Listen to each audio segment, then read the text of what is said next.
কেনার সময় একটা পশুর কোন টাইপের ত্রুটি থাকলে সেই পশু দিয়ে কোরবানি করা যাবে না, মানে এগুলো আমাদের দেখা উচিত যে এই বৈশিষ্ট্যগুলো থাকতে হবে, এগুলো থাকা যাবে না। মোট 13টা ত্রুটি আছে, যেই ত্রুটিগুলো থাকলে একটা পশু দিয়ে আপনি কোরবানি করতে পারবেন না। এই 13টা ত্রুটি যদি আপনার পশুর মধ্যে পাওয়া যায় তাহলে সেই পশু দিয়ে কোরবানি করা কোনোভাবে জায়েজ হবে না।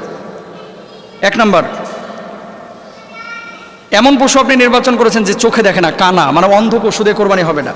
আপনি বলবেন হুজুর বুঝে কিভাবে? চেক করে নেবেন। খাবার দূরে ধরবেন, যদি দেখেন খাবারটা দূরে দেখেই গরুটা হামলে পড়তেছে খাবারটাকে গ্রহণ করার জন্য, এই পশু দিয়ে কোরবানি করা যাবে। আর যদি দেখেন ওই ক্যামেরার মতো সামনে আপনি কাঁঠালের পাতা নিয়েছেন, ওর কোনো ফিলিংস নাই, জানবেন কানা, অন্ধ, দেখতে তো ডাগর চোখা, আসলে চোখে দেখে না, এটা দিয়ে কোরবানি করা যাবে না। এটা কিন্তু আপনারা খেয়ালও করেন না। ম্যাক্সিমাম বাংলাদেশের এই ক্রেতারা, গরু ক্রেতা যারা, এরা যায় দেখে যে মোটা কিনা, প্রথমে দেখবে যে মোটা কিনা, গোশত আছে কিনা, ও কানা হোক সমস্যা না, এরকম একটা ভাবসাব। তো অনেক মানুষ আছে, সাধারণ মানুষ, যাদের চোখ দেখা যায় আমাদের মতো কিন্তু আসলে চোখে দেখে না। তো এই জন্য আপনাকে 1 নম্বরে যাচাই করে নিতে হবে যে গরুটা চোখে দেখে কিনা। 2 নম্বর, শ্রবণ শক্তি না থাকা। গরু তো কথা বলতে পারে না, এটা আল্লাহ তাআলা তাকে দেয় নাই, কিন্তু আপনি যখন ওই ডাক দিচ্ছেন, পশুরা কিন্তু ইশারা করলে অথবা ডাক দিলে তখন কিন্তু তাকায়, কোনো সাড়া শব্দ নাই, মানে বয়রা, এরকম কোনো পশু দিয়ে কোরবানি করা যাবে না। 3 নম্বর, অত্যন্ত দুর্বল এবং জীর্ণ শীর্ণ কিছু পশু 20 কদম হাইটা যাইতে পারে না, এরা ধাক্কা ধুক্কা রংপুর থেকে টানে নিয়ে এসে ভাই টাকে করে, এটা চলতেও পারে না, উঠতে পারে না, নড়তে পারে না, কোনো মতে নিয়ে এসে ঢাকার ক্রেতার কাছে খালি ধরায় দিতে পারলেই হয়েছে। এরকম জীর্ণ শীর্ণ কোনো পশু দিয়ে কোরবানি করা যাবে না। 4 নম্বর, এই পরিমাণ ল্যাংড়া যে জবাইয়ের স্থান পর্যন্ত হেঁটে যেতে অক্ষম, মানে পশুটা চলতেই পারে না, একেবারে পড়ে গেছে। আপনি কিনে নিয়ে যাচ্ছেন পশুটাকে কোরবানির জন্য, রাস্তায় ইনজুরি হলো, পায়ে আঘাত পাইলো, আঘাত পাওয়ার পরে এ পশুটা রাস্তায় পড়ে গিয়ে আর হাঁটতে পারতেছে না, এই পশু দিয়ে কিন্তু কোরবানি করতে পারবেন না, এটা আপনার জন্য জায়েজ নেই।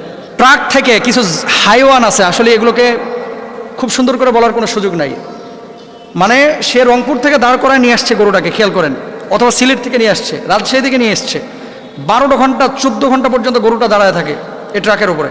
নিয়ে আসার পরে একটু যে স্থিরভাবে নামাবে গরুটাকে, ওই সুযোগ নাই, ফুটবলের মতো নামায়, নামানোর পরে কোনোটা মরে যায়, কোনোটা পা ভাঙে, কোনোটা পিঠ কাটে, এরকম কিন্তু হয়, এটা জায়েজ নাই, হারাম।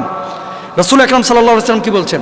পশু যখন জবাই করবে ছুরিটাকে ভালো করে ধার দিয়ে নিবা, তারপরে পশুটাকে জবাই করবা। কেন?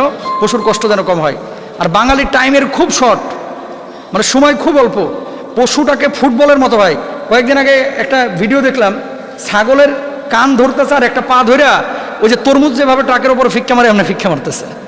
এর মানুষ না, এরা নরপিশাচ, এরা ভালো মানুষ না, এদের আকল জ্ঞান কম। গত বছরে আমি দেখেছি এই সাভারে ওই রংপুরের থেকে গরু ছাগল আনছিল, রংপুর না সরি দিনাজপুর থেকে, ওই যে লাগেজ রাখে না বাসের নিচে যেখানে যাত্রীদের, এই লাগেজের ওখানে 14টা ছাগল ঢুকাইছে যেখানে লাগেজ রাখে। তো গরমের সময় স্বাভাবিকভাবেই এই যে বাইপাইল ক্রস করছে, ক্রস করে আবদুল্লাপুরের দিকে যাচ্ছিল, এই বেড়িবাঁধের এখানে খুলে দেখে যে সব ছাগল মরে শেষ। তার মানে কি, দিনাজপুর থেকে এই পর্যন্ত ছাগলগুলোকে নিয়ে আসা হয়েছে, গরমে নিঃশ্বাস আটকায় ছাগলগুলো মরছে। এই মানুষগুলো যারা ইচ্ছাকৃতভাবে একটু বেশি লাভ করার জন্য এভাবে পশুকে কষ্ট দেয়, আপনি মনে করছেন আল্লাহ এমনি ছেড়ে দিবে? মনে রাখবেন, কুকুরকে পানি পান করানোর কারণে একজন নর্তকী জান্নাতে যাবে, আবার একজন আবেদা ভালো মানুষ, আবেদ মানুষ বিড়ালকে হত্যা করার কারণে জাহান্নামে যাবে। তা আপনি এতগুলো ছাগলকে যে ইচ্ছাকৃতভাবে উদাসীন হয়ে হত্যা করলেন, আল্লাহর আদালতে কিন্তু আপনাকে দাঁড়ানো লাগবে। এগুলো খেয়াল রাখতে হবে প্রিয় ভাইরা আমার। তারপরে আসেন, লেজের বেশিরভাগ অংশ কাটা।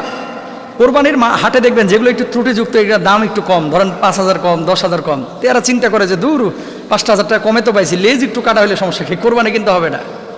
এই 5,000 টাকার জন্য এটা মোবাইল ফোন না যে একটু চালায় নেবো না, একটু দাগ পড়ছে, কি হয়েছে? গরুটা কোরবানির, এটা মোবাইল ফোন না যে একটু দাগ পড়ছে কি হয়েছে, চালায় নিব না, এটা চালায় নেওয়ার জিনিস না, যেভাবে হাদিসে আছে সেভাবে মানতে হবে।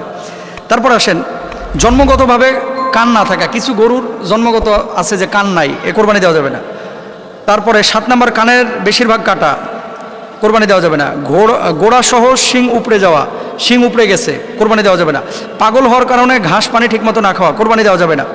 তারপরে বেশিরভাগ দাঁত না থাকা, রোগের কারণে স্তনের দুধ শুকিয়ে যাওয়া, ছাগলের 2টি দুধের যে কোনো একটি কাটা, গরু বা মহিষের 4টি দুধের যে কোনো 2টি কাটা কেটে ফেলেছে বা কোনো কারণে আঘাত লেগে পড়ে গেছে, স্তনের দুধ, এই যে স্তনের যে ইটা আছে স্থানটা, এটা যদি কেটে যায়, এটাতে কোরবানি করা যাবে না। কিন্তু আমরা এই জিনিসগুলো না দেখে শুধু দেখি কি যাওয়ার পরে গরুটার গোশত আছে কিনা, নিজ খেয়াল করার টাইম নাই, পেটে বাচ্চা আছে কিনা, এগুলো অনেকে খেয়াল করে না। তো এগুলো খেয়াল করবেন, আল্লাহ তাআলা আমাদের বোঝার তৌফিক দান করুন।